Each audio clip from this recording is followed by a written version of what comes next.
Doctor Mohammad ইউনূসকে অন্তর্বর্তীকালীন সরকারের প্রধান উপদেষ্টা হওয়ার ব্যাপারে প্রথম যোগাযোগ করেছিলেন শিবির নেতা আবু সাদিক কায়েম, এবং সেটা ৩রা আগস্ট। ডক্টর ইউনূস আন্দোলনের মাস্টার মাইন্ড হিসেবে বর্তমান উপদেষ্টা মাহফুজ আলমকে পরিচয় করিয়ে দেওয়ার পর তিনি ফেসবুক স্ট্যাটাস দিয়ে যদিও দাবি করেছিলেন যে জুলাই আগস্ট আন্দোলনের সব খসড়া তার নিজের হাতে লেখা, এখন শিবির নেতারা ফেসবুক পোস্ট দিয়ে যেসব ইতিহাস এবং ঘটনাক্রম বর্ণনা করছেন তাতে স্পষ্ট হয়ে উঠছে যে ৫ই আগস্ট রাতে যে ভিডিও বার্তা দিয়ে নাহিদ ইসলাম ডক্টর ইউনূসকে অন্তর্বর্তীকালীন সরকারের প্রধান উপদেষ্টা করে সরকার গঠনের ডাক দিয়েছিলেন, কিংবা ৬ই আগস্ট সকালে যেখানে তিনি সংসদ ভেঙে দিতে আলটিমেটাম দিয়েছিলেন রাষ্ট্রপতিকে, এই খসড়াগুলো তৈরি করেছিলেন শিবির নেতা আলী আহসান জুনায়েদ। এবং শিবির নেতারা লিখছেন এমনকি ফোনে সেই ভিডিও বার্তা ধারণও করেছিলেন আরেক শিবির নেতা রাফে সালমান রিফাত। শিবির নেতাদের ভাষ্যে, ছাত্র শিবিরের ভাষ্যে, ওই ভিডিও দুটিকে তারা জুলাই গণ অভ্যুত্থানের পরে সরকার গঠন ও রাষ্ট্র ব্যবস্থার রূপরেখা তৈরির এবং ছাত্রদের প্রস্তাবের ঐতিহাসিক দলিল বলে চিহ্নিত করছে। শুধু তাই নয়, জাতীয় নাগরিক কমিটির সহমুখপাত্র এবং শিবির নেতা আরেফিন মোহাম্মদ হিজবুল্লাহ তার ফেসবুক পোস্টে আরেকটি গুরুত্বপূর্ণ তথ্য দিয়েছেন। সেটি হচ্ছে ডক্টর মোহাম্মদ ইউনূসকে অন্তর্বর্তীকালীন সরকারের প্রধান উপদেষ্টা হওয়ার ব্যাপারে প্রথম যোগাযোগ করেছিলেন শিবির নেতা আবু সাদিক কায়েম, এবং সেটা ৩রা আগস্ট।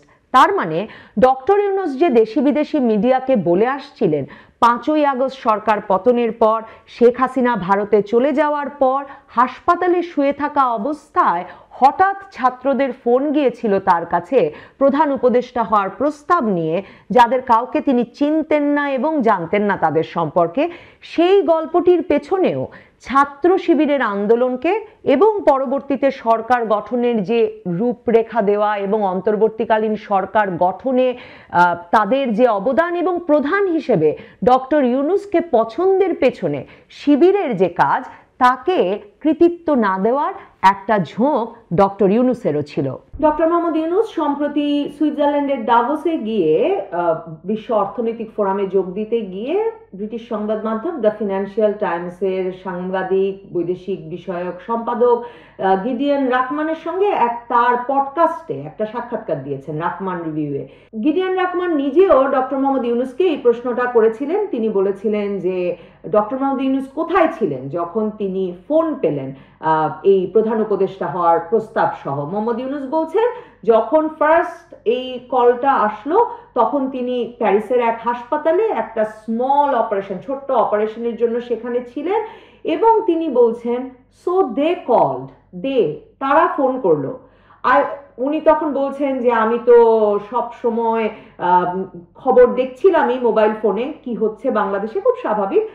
আবার মোহাম্মদ ইউনূস বলছেন দে সেড শি লেফট, তারা বলল উনি চলে গেছেন, মানে তারা বলল শেখ হাসিনা চলে গেছেন।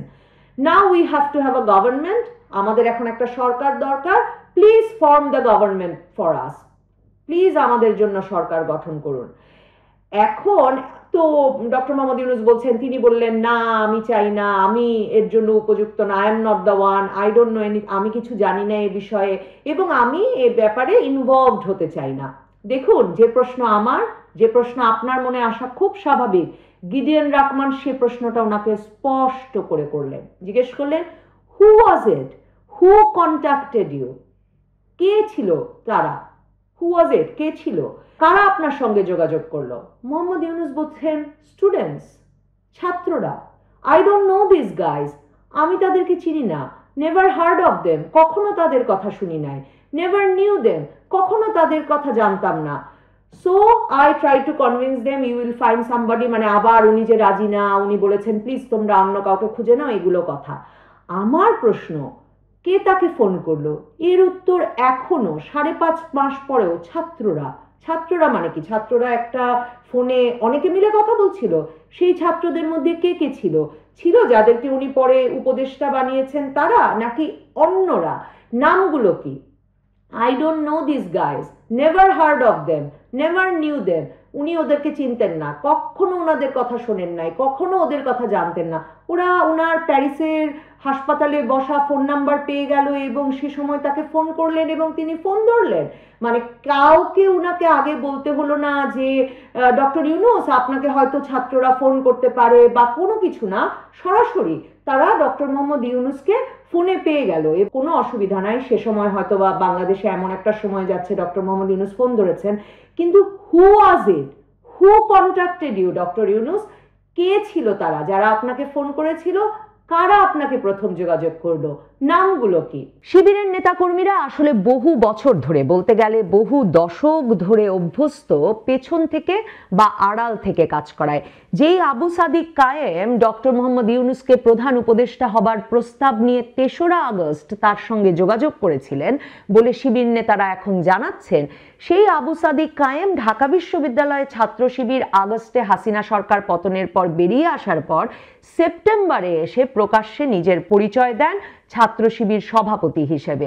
আবু সাদিক কায়েম প্রকাশ্যে এসে বলেন যে তিনি সবসময়ই তার পুরো বিশ্ববিদ্যালয় জীবন ধরেই বিশ্ববিদ্যালয়ের ভেতরে ছাত্র শিবিরের সাংগঠনিক কার্যক্রম চালিয়ে গিয়েছেন এবং বাংলাদেশের বিশ্ববিদ্যালয়গুলোতে সবসময়ই অপ্রকাশ্যে ছাত্র শিবিরের সাংগঠনিক কার্যক্রম চলমান ছিল।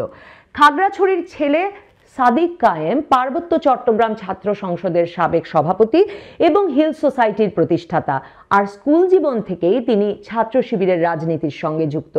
শুধু সাদিক কায়েমের পরিচয়টুকু জানলেই বোঝা যায় বাংলাদেশের দুর্গমতম অঞ্চলেও একেবারে তৃণমূলের রাজনীতিতে স্কুল পর্যায় পর্যন্ত রাজনৈতিক শক্তি রয়েছে জামায়াত ইসলামী বা ছাত্র শিবিরের।